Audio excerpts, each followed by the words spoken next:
Now's probably a good time to go out to the audience. I'm sure they came here, they want to talk to you and ask you questions and stuff like that, hopefully about Fort Bliss. But I guess we'll... I noticed there was a scene there that dealt with sexual assault, and also I'm curious to hear about that, and I'm curious to hear about your experience with working with vets, female vets in particular. Did you get a chance to hang out with them, talk to them more? What was involved with the backstory? I did spend a lot of time with female vets, and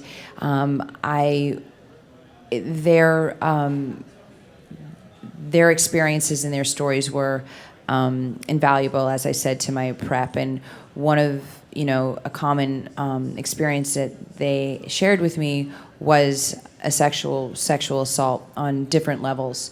Unfortunately, it's incredibly prevalent. Over a third of the military women report it, and we know that it's underreported. So we wanted to touch on that in this film. We didn't feel like we could actually truly represent female vets' full experience in the Army when that is something that is so very, very common. So that is something that she experiences. She obviously takes that home, and that emotionally affects her in such a way that she's unable to move forward, or she sort of responds to it in another manner, as you see and as you will see in the movie. Does that answer your question?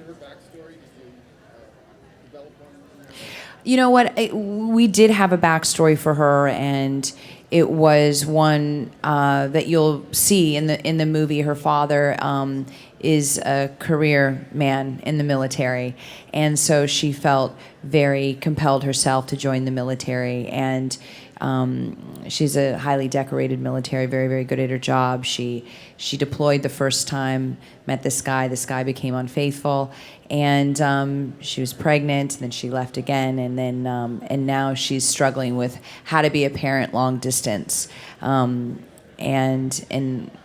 what that incurs and what that entails. So that was kind of the crux of the backstory that I created, and then it was really about emotionally gathering the information from these women. And what I took from all of them, which was really important for me to try to convey, was how grounded these women are and how matter of fact they are. Which is not me. I'm pretty dramatic and emotional, I would say, and so I respected that about them. They've endured a lot, and they have there's a very peaceful quality about them, even though they may not be peaceful on the inside. And so I wanted to sort of be able to project that, and it was really important for me to practice a lot of restraint with this performance. Because that's who these women are, and so I wanted to really convey that in a very honest and truthful way, in the way that they shared it with me. Hi, Michelle. My name is Evan. This is a 3-part question. What was the experience like in the Mission... So that's 3 questions, right? Yes. What was the experience like being in the Mission Impossible franchise and Trucker? What were Tom Cruise, Philip Seymour Hoffman, and Jimmy Bennett like from your point of view? And are you going to be in Mission Impossible 5? Okay, so first question was how was it working in Mission Impossible?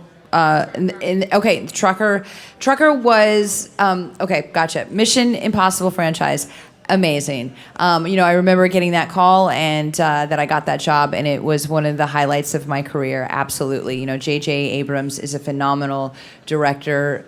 Tom Cruise is one of the most generous actors I've ever worked with. It was an extraordinary opportunity for me in my career, and I had the best time doing it. I got to travel the world. It was incredible. I don't believe I'm going to be in Mission Impossible 5, and unless I beg them and plead them. Trucker is probably one of my fondest experiences working. That's another indie that I'm so proud of. We made that in 19 days. For a budget of $1 million. I learned how to drive a truck. It's one of the things that I'm so grateful about my job, that I really truly do get to step in the shoes of different people and get to learn different things. Yes, and Jimmy Bennett is an amazing young actor. He was great to work with as well. Like I said before, I've been very fortunate to work with great young actors, and Jimmy was no different. Philip Seymour Hoffman, it's sad to see that he's gone because he was an amazing actor, and I will remember the time with him very fondly. Thank you. Thank you. Hi, how are you? Good. How are By the way, I'm you? your big fan. Thank And you. You are so gorgeous. Thank you. Yeah, I love your hair. Keep talking. Yeah, you look different. I love your hair. By the way, this movie looks so heavy. Yes. So, in real life, are you really tough, or not really? Yeah. Then actually, what kind? I have beautiful hair and I'm tough. Okay. Then what kind of movie do you like to make actually? Because you did so many action movies, Yeah, I I mean, want I to see your do- horror movie maybe. Yeah. Thank you so much. Yeah, of course. Thank you, by the way, for all the compliments, firstly. In terms of what kind of films that I like to make, I mean, you can just look at my resume and you can see that, it's very varied. I love action. I'm fairly athletic and I enjoy that. I think I'm an adrenaline junkie in real life. And so it's just fun. I mean, there's nothing better than that. But I'm also obviously a drama queen, and I love drama, and I appreciate real stories, people that feel like they could live right next door to me. So I like to live in the weight of that. For instance, a complete 180 next month, I'm coming out with a love story, which is a genre that I've never sort of tackled before. And I like comedy. I find comedy to be the most challenging thing that I've ever done. And most actors will say that, it's very daunting for me. And I like big and small, as you can tell, So I just want to continue to challenge myself. And if it's something that if the material is good, whether it's stage or independent film, big film, TV, cable, HBO, for example, or whatever it is, I'm not sort of greedy like that. I just want to live wherever that nice material is or that challenging material is. Yes, Source Code is a great movie. So after you see Fort Bliss on Friday, go out and rent Source Code as well. There you go. Thank you. Hi, what are your hopes for roles for women in Hollywood?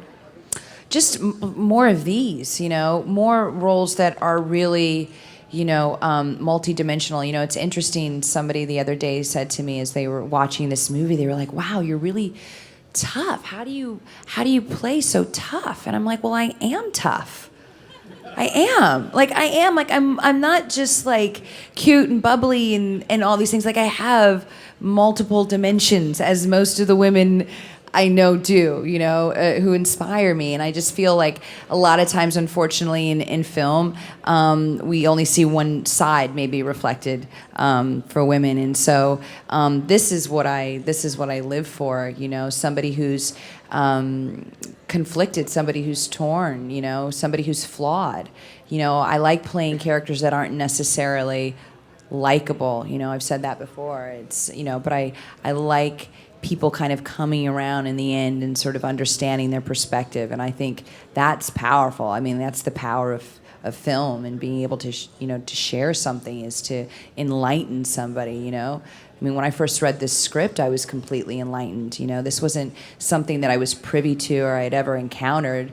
Never considered sort of the cost of war on families or anything like that. So, when I see it, I consider it a real privilege, to be inspired by it, but then be able to share it, in a really believable way, hopefully.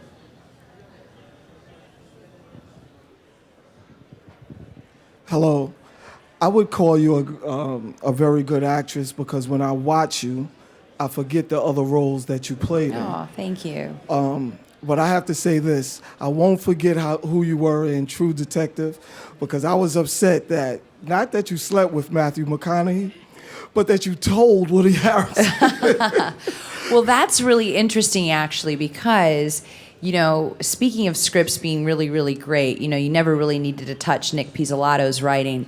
And, at the same time, he was always really open with the actors and said, you should really come to me if you ever feel like you need to change anything or you want to add anything or do anything. And it was always written, that scene, Matthew and I would sort of do the deed, and that would be sort of my catalyst for actually getting out of that relationship, for like self-preservation. That was always my motivation, right? And we were about 5 months into it at this point. So had been living with the characters for quite some time, and felt like we were all kind of informed on a different level. And that scene was coming up a couple of days later, where I would sit down with Woody at the kitchen table and I tell him, I need to tell you something. I need to tell you something. I slept with someone and you know him. And then that was the end of the scene.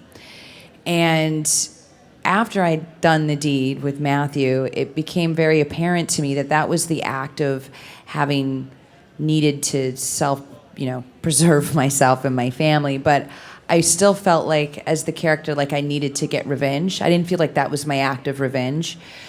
So my revenge would actually be telling it to his face and really just getting that reaction. So I asked Nick, after we rehearsed it and we were going to lunch after that, I said, I really feel like I need to stick it to him. I think there's something more there. And he said, okay, well, let me go to lunch and let me think of something. Ask Woody if he's open to that. And then he came back with the scene. It was written on a napkin, and Woody was so cool with it. And we shot it, and it just felt like I had honored the character in a way that like I needed to. And so I tip my hat to Nick for allowing me to do that. And that's a great writer, a great collaborator.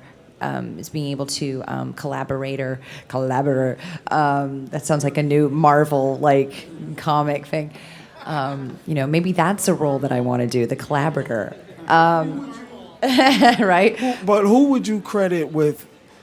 The question that I wanted to ask is, who would you credit with really making you become serious as an actress? Like, who would you say really helped guided you and brought it out to where you could just assume any role, basically? God, that's a really good question. I haven't studied acting, so I can't say necessarily a coach. This sounds so cliche and so silly, but I had folks that always told me I could do whatever I wanted to do, and always said to follow my heart. And so I did from the very beginning, as did my brothers, whatever we chose to do. And so I always felt a confidence, I should say, but I guess also feeling just the way that I connect to material, I really feel like I'm meant to do this, and I hope I am, because I can't imagine what else I would do for the rest of my life. So I think for me is sort of feeling that fear of taking on a role. I was shitting myself before I took this. I was saying, no, I can't do that. Yes, I have to do that, It was the same thing with my audition for Kiss Kiss Bang Bang. I remember I was literally calling up my agent, sitting in the hotel room, ready to go in to read with Shane, and I called up my agent, and as the phone was ringing, I was calling her up to cancel it, because I was like, there's no way I can do this. And then I hung up, and I was like, that means you have to do this, And I really am a firm believer that once you sort of tackle that fear once, it gives you the confidence to do it and again. And I've done it in roles that have always been very daunting to me and challenging on the outset. But then, trucker, for example, I'm like, there's no way I'm going to be able to get my truck driver's license. And then there I am sitting in truck driving school, out on the 10, and there's a trucker saying, you don't look like a truck driver. And I said, well, I'm going to be one. I was like, what am I saying? So I think it's just taking that leap of faith once, and then that's sort of what has guided me, and knowing that how it fulfills me. I don't need anybody else sort of telling me. I know what it does for me, and so that's enough to just continue to propel myself in that direction, I suppose. It's a really long-winded answer. Try being married to me. I can't tell you how many directors I've spoken to over the years who basically to ask them about casting you, and they said, well, we saw Kiss Kiss Bang Bang. So if you hadn't done that movie, it would be I don't know, it'd be a whole different career path. It was. Truly, it was. It was. I was so fortunate to be a part of that, and it was one of the best learning experiences I've ever had. I love Robert Downey with all of my heart. He was so supportive. He totally took me under my wing, and I love that film. Hi, Michelle. I just wanted to say I think it's great that Hollywood is having more female strong roles. I think they need that. But just wanted to ask, what was more challenging in terms of filming Fort Bliss? Was it the physical aspect, because I know you had to do the training, or the mental, aspect of just having to prepare yourself for the role? Oh God, that's a really good question because the physical was quite challenging. It made me have a complete appreciation for the troops and sort of the climates in which they live and work in. We shot down in El Paso. It's in the middle of summer, truly in August, and it was hot. And you're wearing a lot of equipment, and it's hot. So physically and doing those sorts of things were kind of daunting. But I would have to say, just emotionally, I really invested in it, and I really did everything that I could to embody this character. And it's the character's stuck with me for a long time. I'm really proud of it. We showed it now to a couple of different core audiences. We showed it last night in Washington, D.C. at the Women's War Memorial. And that was an incredibly proud moment, when vets come up and they say that they feel that this is the most honest depiction that they've seen of them. And so, I say thank you, because that's what we wanted and we intended to do. And so, I would say then it was the emotional job. Then, as hard as whatever I did was, that's the payoff. That's why I do what I do. So along the lines of what you just mentioned, of how the character stuck with you for some weeks and the emotional toll it took on you, can you elaborate more on that aspect? Yeah, I would just say, it's I think also because I took it very seriously, and again, I'm portraying real people. There's a real responsibility, I think, that one takes, and so. I would say that I was hyper-focused on that. And probably that, the only thing in my life that I was hyper-focused on for a good couple of months. And again, it's 21 days, so really, truly, I was living it. And so then when you shoot, you finish, and everybody says goodbye, and you're just sort of sitting there.